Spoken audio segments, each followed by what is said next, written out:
ఇంకా కాసేపట్లో కేంద్ర కేబినెట్ చివరి సమావేశం జరగబోతుంది. లోక్సభ ఎన్నికల నేపథ్యంలో ప్రధాని మోదీ నేతృత్వంలో తన మంత్రివర్గ సమావేశంతో చివరిసారిగా సమావేశం నిర్వహించబోతున్నారు. ఇక మంత్రివర్గ సహచరులకు ప్రధాని మోదీ వీడుకోలు పార్టీ ఇవ్వబోతున్నారు.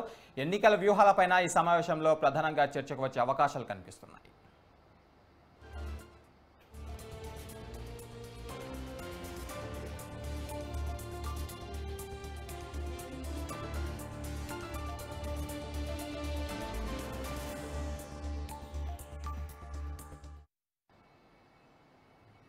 కేబినెట్ సమావేశంపై మరింత సమాచారం మా ప్రతినిధి రాజు అందిస్తారు. రాజు, చెప్పండి.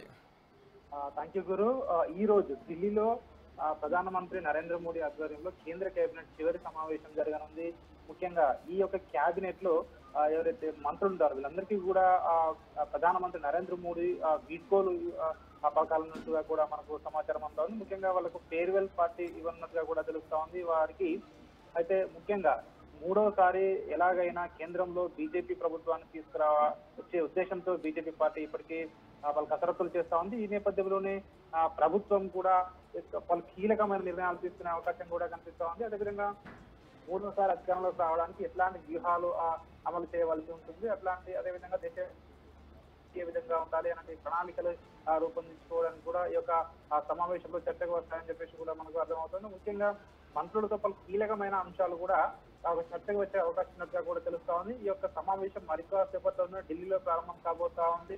ఢిల్లీలోని చాణక్యపురి డిప్లొమాటిక్ ఎన్క్లేవ్ లోని సుష్మా స్వరాజ్ భవన్ లో ఈ యొక్క కేబినెట్ మీటింగ్ జరుగుతుందని చెప్పేసి ఇప్పటికే అధికారులు సమాచారం ఇవ్వడం జరిగింది. అయితే ఈ నెలలోనే లోక్సభకు సంబంధించినటువంటి ఎన్నికలకు సంబంధించినటువంటి షెడ్యూల్ కూడా రాబోతా ఉంది. మనకు దాదాపు ఈ యొక్క వారం 10 రోజుల్లో ఒక షెడ్యూల్ కూడా వస్తుందని చెప్పేసి ఇప్పటికే పలు వార్తలు కూడా వస్తున్నాయి. ఇప్పటికే ఎలక్షన్ కమిషన్ నుంచి కూడా ఇప్పటికే పలు ఏంటంటే మరో వారం 10 రోజుల్లో కూడా షెడ్యూల్ వస్తుందని చెప్పేసి కూడా సమాచారం కూడా అంతా ఉన్న నేపథ్యంలో ఈ రోజు జరగబోయే చివరి కేబినెట్ సమావేశం మీటింగ్ ఉందో ఈ సమావేశంలో పలు కీలకమైన నిర్ణయాలు తీసుకునే అవకాశం కూడా కనిపిస్తా ఉంది.